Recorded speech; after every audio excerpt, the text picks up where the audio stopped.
As earlier I said that diamagnetic material can be acting as a superconducting materials because diamagnetic material shows negative value of magnetic susceptibility. So magnetic susceptibility is negative. It means diamagnetic material always repels the magnetic field which is given from external magnetic source.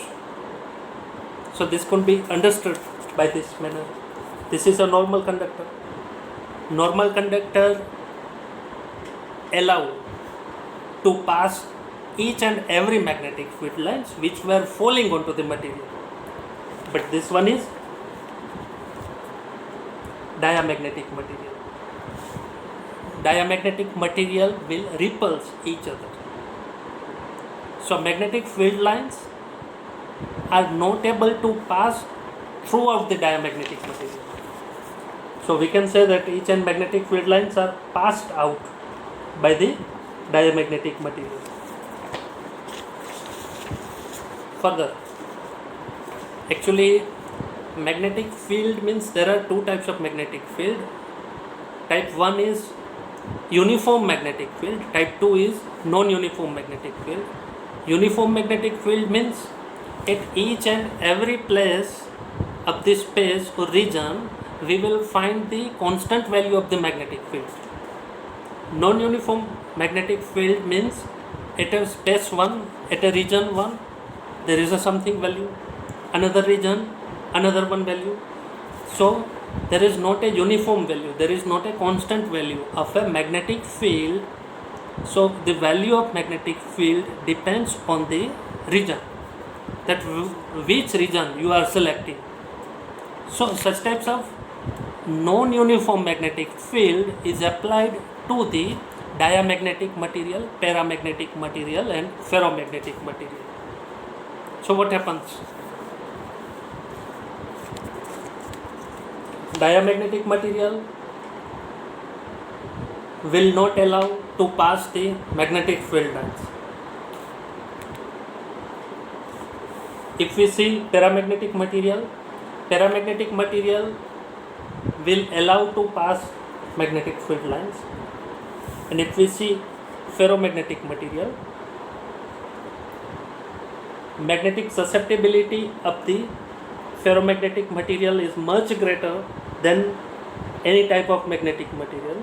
So ferromagnetic material will allow to pass each and every line, each and every magnetic field lines which are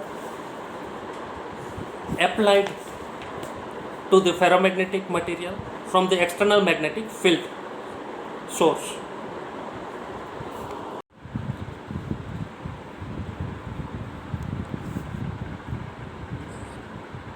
This shows that if we have diamagnetic material in a liquid form, so there is a liquid substance. For example, here North Pole and South Pole both are nearer to each other in a compared to this one. There is a greater distance in a compared to first one. So what happens? If North Pole and South Pole are nearer to each other, it will lead us a greater value of a magnetic field within this region. Here we have lower value of magnetic field. So what happens? Diamagnetic material will always repel the magnetic field lines. So stronger magnetic field is applied to the diamagnetic material. Diamagnetic material will repel this magnetic field lines. So wherever in a region, if we have a region where there is a high value of magnetic field, this is the region where we have high value of magnetic field, but in that region we have less amount of diamagnetic substance. In this figure, within this region we have low value of magnetic field. So flux density, magnetic flux density within this region, we have lower value. So in a lower magnetic flux value, we have extreme high concentration of a diamagnetic substance. If we put paramagnetic material, this region shows extreme high value of magnetic flux density. Paramagnetic materials are always attracted towards the magnetic flux. So there is a high value of magnetic flux density within this region. We will also achieve a high concentration, high liquid concentration of the paramagnetic substance. Within this region, there is a low value of magnetic flux. At this region, we have high value of magnetic flux. So wherever in a space, wherever in a region we are achieving high value of magnetic flux, it will lead us to the high concentration of the paramagnetic liquid substance. So this figure represents that how diamagnetic material, how paramagnetic material will give a response to the magnetic field from the external magnetic field source. Another thing is that actually this was the earlier one case. This shows the arrangement or availability of the magnetic moment inside the diamagnetic, paramagnetic, ferromagnetic, antiferromagnetic and ferrimagnetic substance. No magnetic moment is there in a diamagnetic material. There is a availability of a magnetic moment, but the orientation is not a proper, no proper alignment is found. Here, each and every magnetic moment are aligned in a parallel manner to each other for a ferromagnetic material, anti-parallel manner. That's why that this is known as antiferromagnetic material. One magnetic moment is greater, another magnetic moment is shorter. So this one will give, this magnetic moment will give high value of magnetic strength. This shorter one will give less value of magnetic field strength. That's why that this is known as ferrimagnetic material. This shows that diamagnetic material will never allow to pass magnetic field. Magnetic field is pushed out by the diamagnetic material because magnetic susceptibility chi is always negative. This is similar to the case of superconducting material. We know that in a maglev train, maglev means it is the combination of the two words magnetic levitation.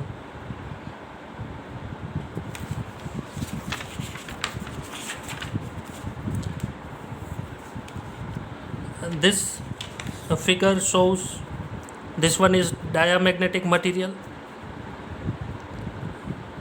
It will not allow to pass magnetic field. Paramagnetic material will allow to pass the magnetic field inside it.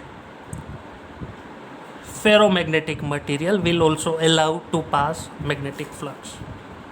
So what happens? Value of magnetic field inside the diamagnetic material is 0.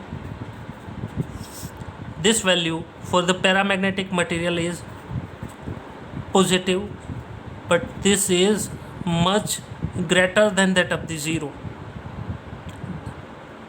So magnetic susceptibility chi is negative for a diamagnetic material, is a positive, chi is positive for a paramagnetic material, and chi is much greater than that of 0 for a ferromagnetic material. Actually, there are lots of applications of this ferromagnetic material or any material which is in our syllabus, physics syllabus, that should be applicable to the technology, that is always applied in technology. This figure shows this is a magnetic hard disk. We know that hard disk memory storage capacity today, memory storage capacity that are available in terabyte TB. 100 GB is equal to 1 TB. 1000 MB is equal to 1 GB. So in order to construct a magnetic hard disk, we should always use ferromagnetic material. This is a ferrite core memory. Actually, these are the classification that we had already done: diamagnetic, paramagnetic, ferromagnetic, ferrimagnetic, antiferrimagnetic material.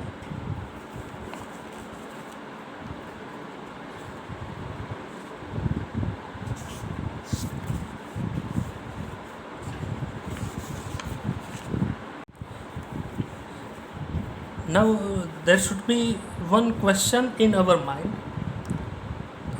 We had already discussed each and every types of magnetic material. Whenever these magnetic materials are exposed to the external magnetic field source, so the question should be, what should be the origin of the magnetic moment? This now I am going to answer this with the help of mathematics. Actually, magnetization is a collective effect of the atomic constituent of the material.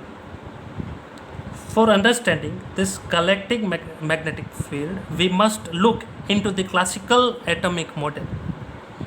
In a classical atomic model, atoms, electrons are arranged in a circular orbit and carrying electric current in a loop. For example, if we see that this is a nucleus, in a nucleus we have protons and neutrons. Each and every protons are having a positive charge. Neutrons are neutral in nature. Now these electrons are making revolution around the nucleus. The distance between the nucleus to the electron is represented by R. Now, what is electric current? Electric current I means number of electrons which are passing per unit time. Number of electrons which are passing per unit time, or in another word we can say that it is a quantity of the charge passing per unit time. So I is equal to Q by 2. So magnetic moment is represented by mu. There are two components because electrons have two types of motion. One motion is orbital motion and another motion is spin motion. Orbital motion means this manner. This is a orbital motion. Spin motion means this. Electrons are spinning. So orbital electronic motion will lead us orbital magnetic moment. Spin motion of the electrons around the nucleus will give the spin magnetic moment. Now, as we know that omega omega is known as angular velocity, v is known as linear velocity. Now periodic time t is equal to 2 pi r by v. Actually we know that if we have this circle is having a radius r. So if we cut this circle, so circumference should be 2 pi r. So the distance, linear distance traveled by the electron, that is 2 pi r. This linear distance is traveled by the electron with a linear velocity v. Now we know that velocity v is equal to distance by time. Distance per unit time is known as velocity. So t is equal to d by v. Now this in this case electrons are not making a linear motion, electrons are revolving around the nucleus, means electrons are making a circular motion. So in a circular motion we are not taking small t, in a circular motion it should be capital T. Capital T means it is a periodic time. It is the time taken by the electron to complete one cycle. So t is equal to 2 pi r by v. Now t is equal to also 2 pi by omega. Another equation is that v is equal to r omega. Current I is equal to E by T. Now putting this value of a periodic time to this equation, we can say that we have EV by 2 pi r. Okay.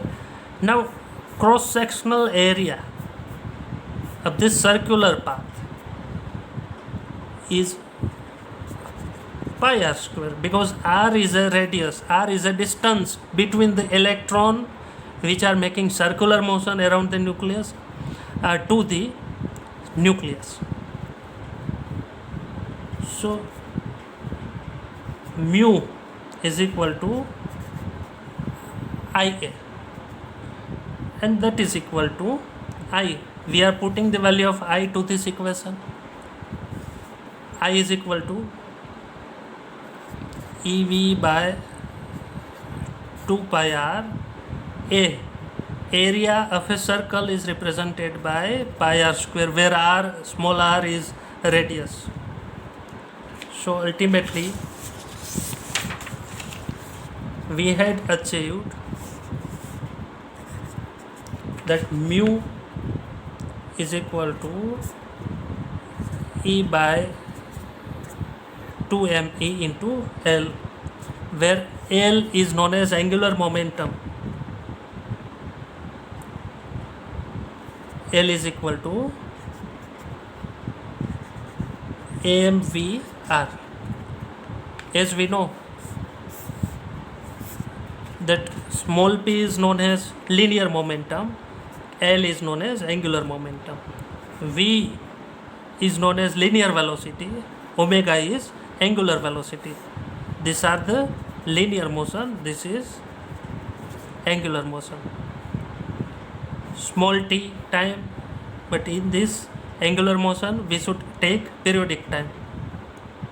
Here displacement is x in a linear motion, in angular motion we should take theta. So these are the basics parameter, that which parameter should be used in a linear motion, which parameter should be used in a angular motion. Here mass of the electron, it should be mass of the electron, v is a linear velocity of the electron, r is a distance between the electron towards the nucleus.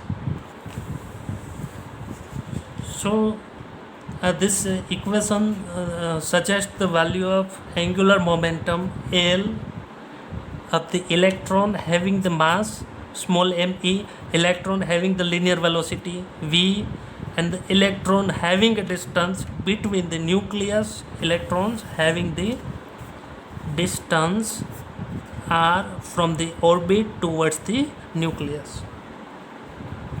So this equation shows that the magnetic moment of the electron is proportional to the orbital angular momentum. So mu and L, these are opposite to each other. So the direction of angular momentum, that is in the opposite direction to the magnetic moment. So magnetic moment will be zero when electrons are in pair. So magnetic moment becomes zero when we have paired electron. This is a pair electron. But if we consider a material like cobalt, nickel, iron, all this material have one unpaired electron. Iron, cobalt, nickel, such elements shows one unpaired electron. So this will leads a high value of magnetic moment. So the resultant magnetic moment will be decided from the spin of the unpaired electron in outer orbits. We can say that this is most important thing about the origin of the magnetic moment inside any material, that how we are classifying this material. We should write that resultant magnetic moment depends on spin motion of unpaired electron